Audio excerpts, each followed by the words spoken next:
যশোরের স্থলবন্দর বেনাপোলে আমদানিকৃত পণ্য লোডের সময় ক্রেনের সিলিং ছিঁড়ে শাহজাহান আলী নামের এক শ্রমিকের মৃত্যু হয়েছে। এ সময় সোহেল হোসেন নামের আরও এক শ্রমিক আহত হয়েছেন। বিষয়টি নিশ্চিত করে পুলিশ জানায়, গতকাল রাত 8:30টার দিকে বেনাপোল বন্দর গোডাউনে আমদানিকৃত লোহার খাঁচা ক্রেন দিয়ে আনলোডের সময় আকস্মিকভাবে ক্রেনের সিলিং ছিঁড়ে বন্দর শ্রমিক শাহজাহান আলী ও সোহেলের শরীরের ওপর পড়ে।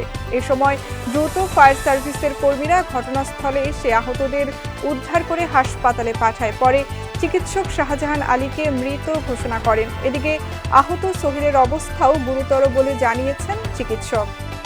শাহজাহান নামে একজন শ্রমিক ডেড হয়ে গেছে, আর বাকি শ্রমিক যাদের লেগেছে আরো 2 জনের লেগেছে, তাদেরকে যশোর সদরে আমরা চিকিৎসাধীন অবস্থায় পাঠাইছি।